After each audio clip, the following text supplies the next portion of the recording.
back to another lesson, and today we're going to be learning the ultimate riff from Crazy Train by Ozzy Osbourne. Now this riff is pretty good for intermediate guitarists, and also it's good to advance with as well. It doesn't use any flashy techniques, but it's still a very cool and technical riff. So let's get into it. So first, what you're gonna do, what Mr. Randy Rhoads does, is he first starts on the second fret of the low E, so right here. Got that right there. Starts on F sharp like that. And then he basically then switches to the 14th fret of the A string. So first we got, and that basically creates a power chord right there. Although you don't want to play a power chord there. But anyways, he basically does this. And and a good thing to remember is he hits this, second fret high E twice. Like,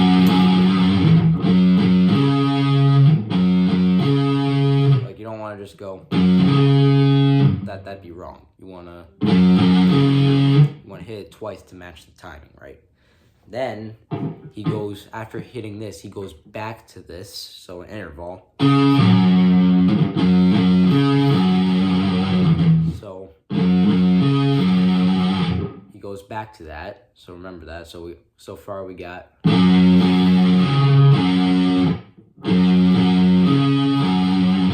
So that's basically what we got so far. And remember, he goes back to this. This is an interval in this case. And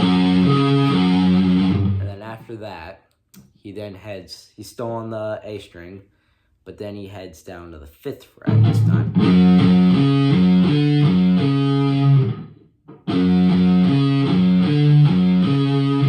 So, and then also goes back to the 4th fret, and you want to keep these intervals in between. And basically, you want to play them in between every fret change on the A string. So I'll show you. So we got start there, go back,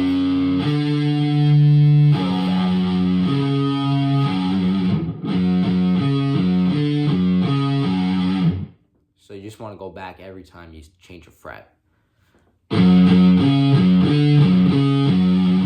don't want to just go.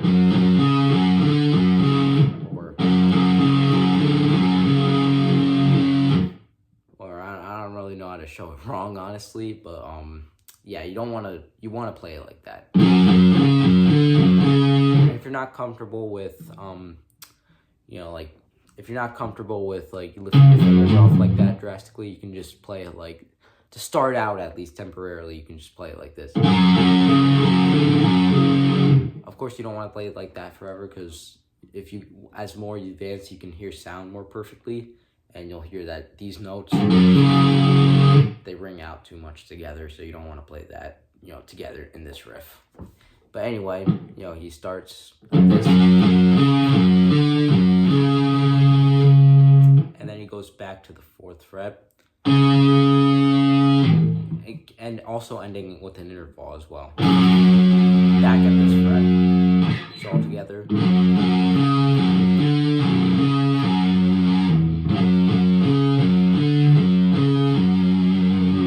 That's basically the first part of this riff. And then the next part is this.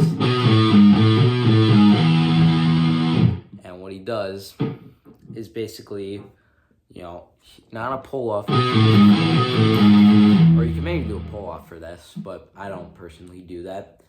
And basically what you want to do is you want to, hit the 2nd fret on the A string this time. Right there. And then open string. So that means you're not fretting anything, just like an open string.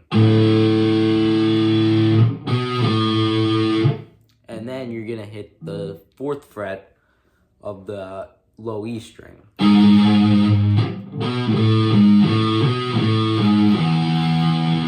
And then after you hit that, you want to make sure you hit the open A again.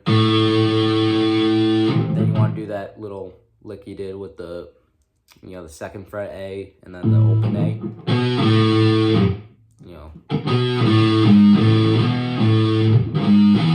And then after you finish that 2nd round, you want to do an open E after you hit the 4th fret.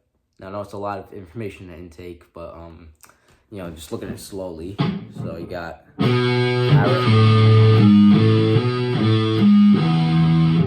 So we'll play it even slower.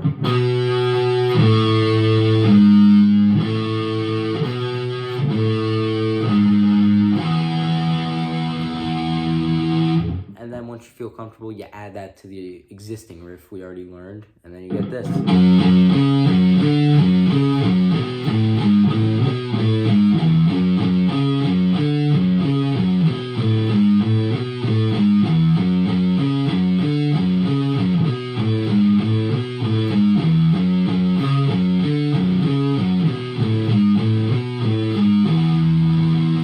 That's basically Crazy Train riff, and I know it's kind of a lot to, you know, intake with this riff, but really once you start picking up, you'll realize it's not even that hard. And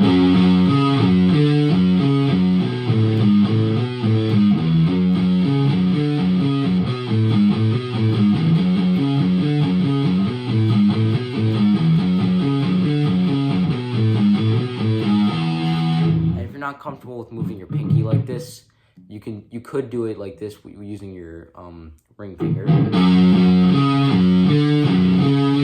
Me personally, I don't like to do it that way, but again, whatever floats your boat. So basically, that's the riff for Crazy Train.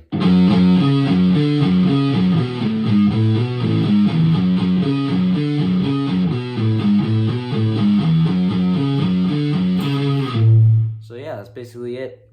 Hope you enjoyed this lesson, and stay tuned for more.